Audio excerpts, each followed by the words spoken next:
What's up, Dean Gang? Welcome back to my channel, and today I thought I'd try something a little bit new and just try some predicting for Guardians of the Galaxy 3. Basically, yesterday James Gunn retweeted a Screen Rant article called Guardians of the Galaxy 3 predicting the fate of every character, and he said one of the characters' fates, or at least one of the characters' fates, were predicted correctly. So I thought together we could go through the article and I could tell you guys what I think is the most likely correct one. So I've got the article up here. Let's have a look through this together. I can just skip through all the boring stuff at the first, just absolute fluff, you know. Before we get to who's first? Star-Lord. I actually haven't read through these yet, so I'm interested to, you know, give you guys my live thoughts. Okay, let's have a look. As the leader of the Guardians of the Galaxy, the entire team's future could rest with Star-Lord, a now somewhat polarising character in the MCU due to his actions in Avengers Infinity War and because of Chris Pratt. Peter Quill should still be part of the universe after Guardians of the Galaxy Volume 3. It is hard to imagine Gunn or Marvel Studios killing off Star-Lord already, especially since Chris Pratt is eager to keep playing him. Since he's still one of the MCU's most recognisable faces, Pratt should be allowed to continue playing Star-Lord in the MCU. That is why this prediction has him surviving Guardians of the Galaxy Volume 3. Okay, do I think he's going to survive Guardians of the Galaxy Volume 3? A good question. Yes, James Gunn said that. I think James Gunn has said one character is going to die, or at least one, and I don't see that being Star-Lord. So I think he will survive. But do I see him sticking around for the rest of the MCU? No, because he's the main character. He's the heart and the soul of the Guardians of the Galaxy, and we know this is going to be the last movie with this Guardians team. So moving forward, I don't think he'll be in it. I don't think he'll die, but I don't think he's going to play a big part in the MCU moving forward. Let's see what the rest of this article has to say.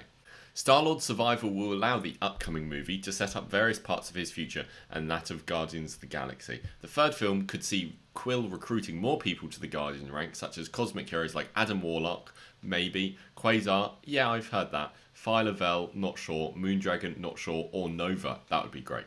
Star-Lord can then be in charge of leading the next incarnation of the Guardians of the Galaxy. This could even occur after he establishes a new base for the team, such as Nowhere, which is the team's base in the comics. As the continued leader of the Guardians, Peter can continue to earn his Star-Lord name and build the reputation he wants it to have across the galaxy. Now, this is an interesting point which I will have to disagree with. We can cross Star-Lord off the list of ones that are going to be correct in my opinion, because I don't think he's going to be the leader of the new Guardians of the Galaxy team, because if the two teams have the same leader, then it's not a very new and original team. I think if Chris Pratt does stay in the MCU, it will be in a smaller part, maybe a Disney. I feel like someone like Gamora or Nebula are going to get a Disney Plus show after this, and I can see him showing up there. So I think this one is unlikely to happen. Let's move on to the next character, which is Rocket. I don't want to read this one, it's going to be sad. Okay. It has commonly been predicted that Rocket will die in Guardians of the Galaxy Volume 3, and it does seem that this is where his MCU story will end. Gunn has repeatedly confirmed that the movie will explore Rocket's origin and how he became a scientific experiment. This is expected to tie heavily into the villain of Guardians of the Galaxy 3. The identity of the threat is not announced, but High Evolutionary has been rumoured to be behind Rocket's creation. Since the threequel will be Rocket's story primarily, this would be the best place to kill him. Why would you want the best place to kill Rocket? Okay. Do I think he's going to die in this movie? Yes. Everyone's saying this script is super sad, and James Gunn said this movie made him cry writing the script, and Rocket is his favourite character. I think Rocket is like his self-insertion into the story. So I think if any Guardian is going to die, it's going to be Rocket. What do I think about the High Evolutionary or something like that? Being the villain is an interesting one, and to be honest, I've got no idea. I couldn't tell you who the villain's going to be, actually. I couldn't off the top of my head. Okay, let's keep reading.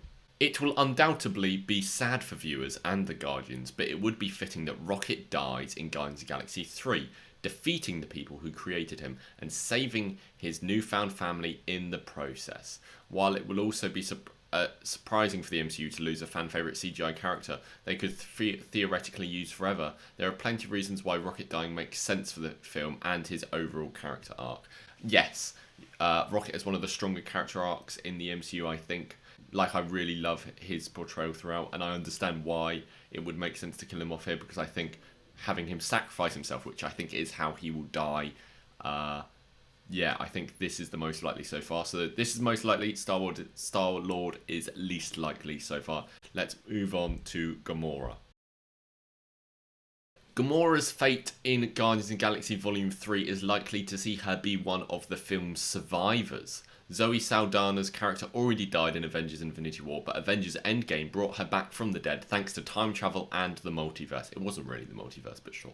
Now that a slightly new version of her will be featured in Guardians of the Galaxy Volume 3, it would be quite surprising for Gamora to die again. However, she won't be with the Guardians when the movie begins, and the search for Gamora is expected to be central to the plot.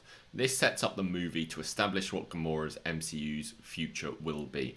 And it could be one without the Guardians of the Galaxy, at least for the time being. Okay, interesting, definitely interesting. Just to correct this article, sorry Screen Rant, thanks for the article. Gamora might be with the Guardians at the start of the Guardians of the Galaxy Volume 3, because before Guardians of the Galaxy Volume 3 we have the holiday special, so she could be with the team. Do I think Gamora is going to die? No, I think it wouldn't. I think what the article says is true. It wouldn't make much sense to kill her off when she literally did die in Infinity War. I think we will see more of her again, and I feel like not only is this story going to be a Rocket story, I think the other main crux of this movie will be a Gamora and Nebula story. I think they're the main two strands. After Guardians 1 is heavily like a Star-Lord movie, and same for Guardians 2. So I think this will be a Gamora, Nebula, Rocket movie. And I don't think Gamora's dying. One of the big questions looming over Gamora's MCU future is what will happen between her and Star-Lord. The version of Gamora that now exists in the MCU has no memories of their romantic history. This could mean the Guardians of the Galaxy 3 will be about Star-Lord trying to find her and get her back. However, that doesn't mean that this is what Gamora will want to do. She could ultimately decide to go off on her own and not rejoin the Guardians of the Galaxy, as a romance with Adam Warlock could begin instead. That's interesting. That's what she'll do. Away from the Guardians, Gamora's future might lie with helping the very people Thanos' army hurt. Okay, so I really like the idea of her helping Thanos, the people who Thanos hurt. I think that works really well. With her in regards to being with Adam Warlock, no, I don't see that happening either.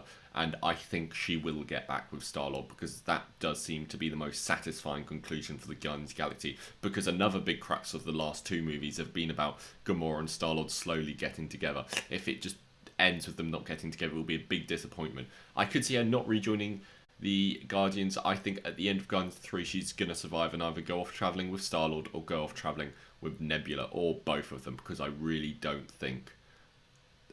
think she's going to end up with Star-Lord. I think that's what's going to happen. So I'll put this one in the middle, more likely than the Star-Lord one and less likely than the Rocket one. Let's move on. Drax, this one's going to be interesting. Guardians of the Galaxy 3 could also be where Drax' MCU story ends. Dave Bautista has openly discussed how he feels his time playing Drax is nearing its end, and this movie is the best place to wrap up Drax's arc. Now that he's missed out on getting revenge on Thanos, Drax's story could go anywhere, but having him die in Guardians of the Galaxy 3 makes sense. He can sacrifice himself to protect the Guardians and even accept that he'll now get to rejoin his family. There is even the chance that Drax's death could have a larger impact on the threequel if it introduces Moondragon and makes her Drax's daughter like the comics. If Bautista doesn't want to keep playing Drax and Marvel wants to avoid recasting the character, his death can work for Guardians of the Galaxy 3's story and factor in real-world elements that would otherwise impact Drax's MCU future.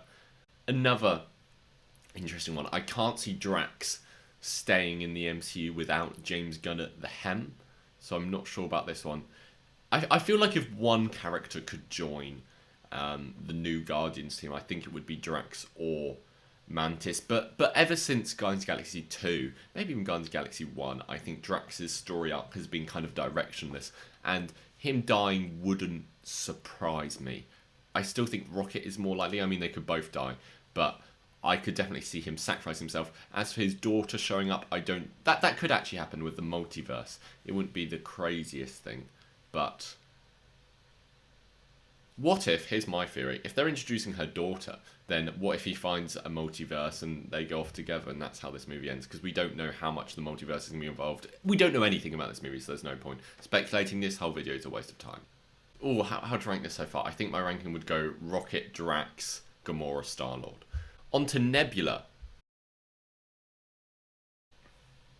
Karen Gillan's Nebula should live through the events of Guardians of the Galaxy Volume 3. While there is an argument to be made that her MCU journey could be nearing its completion, Nebula's exit shouldn't come just yet. She can remain part of the new look Guardians of the Galaxy team with Star-Lord and help run the operation after years of working alongside the Avengers. However, part of Nebula's fate also needs to be tied to what happens with Gamora. The MCU has managed to keep them apart at this point and prevent the sisters from developing a closer relationship that could be part of Guardians of the Galaxy 3 story. That's what I said. But it would also be nice to see that carried through into the future. Perhaps Nebula takes some time away from the Guardians following the movie's events to be with Gamora, which could lead them to forming the Graces, an all-female team from the comics led by Gamora. Okay, a lot to unpack here. I think she will survive. That's just me saying I really want her to survive. If she dies, I'm going to be so annoyed because I love Nebula's character. I love Karen Gillan, and I think they could do so much with her and Gamora. If it was up to me what happens with these characters,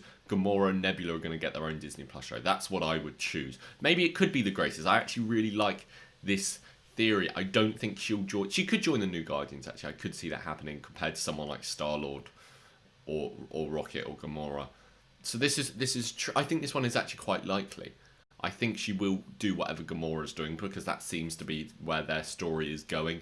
And I like the idea of the Graces because I'd love to see that like in a movie or a TV show. Yeah, this one's very likely. So the ranking would go Rocket, Nebula, Drax, Gamora, Star-Lord. On to Groot.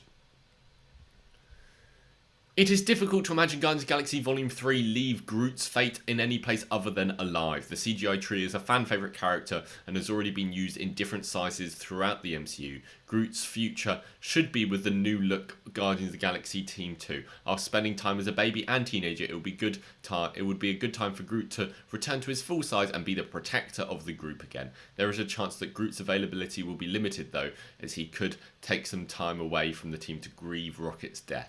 This might even allow the MCU to visit Groot's homeworld, Planet X, something Vin Diesel has teased could be in his future. Still, Groot can be the Chewbacca of the MCU's cosmic franchise and remain a key part of the Guardians of the Galaxy, even as the team evolves. What do I think of the chance of this happening?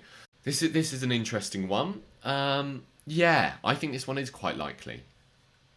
The Chewbacca of the Groot does make sense, but I don't think I'd want him to be in the new Guardians team because the reason he works so with the Guardian team is because the strong bond he has with all the members, especially now this is a different Groot and they've all raised him. I really appreciate that.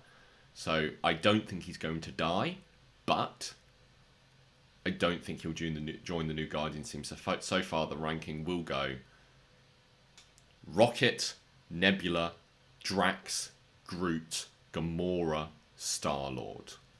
This is getting difficult to remember, but there's one Guardian left. Mantis. Guardians of the Galaxy 3 could set up Mantis to take on a much bigger role within the Guardians of the Galaxy team moving forward. The empath story could evolve in several different ways in the movie, such as making Mantis Star-Lord's sister or teasing her place as the Celestial Madonna. Still, Mantis should remain with the team regardless. She only just joined the team in Guardians of the Galaxy Volume 2, and she can step up to fill the void left by Gamora, Rocket and Drax. Mantis played a crucial role in Star-Lord's formation of the Guardians of the Galaxy in the comics. She probably doesn't need to physically influence other Guardians to join the MCU's next iteration of the team though. Her future after Guardians of the Galaxy Volume 3 might even include being the one to warn the Guardians of the coming Annihilation Wave, which could tease the big cosmic event of the MCU. Interesting. Mantis, not going to die. Is she going to stay in the team? Yeah. I think this one's spot on, actually. Yeah. So the final ranking of how likely I don't have anything to say just because I think it's that spot on. So the final ranking of everything is Rocket, Mantis, Nebula, Drax, Groot, Gamora, Star-Lord. I hope I remembered that right because I did not write it down. That would have been a good idea. Anyway, thank you all for watching. Just let me know if you like this kind of video or you didn't, because I'm just trying to branch out on YouTube and try different things. So yeah, just let me know your thoughts. Thank you for watching. Please like, please, leave a little comment and please subscribe. That would really mean a lot. All my links are down below, and I will leave the link to this article down below as well. Thank you, Screen Rant, for writing it. I'm just making free content off your stuff now, and I'll see you guys next time. Bye.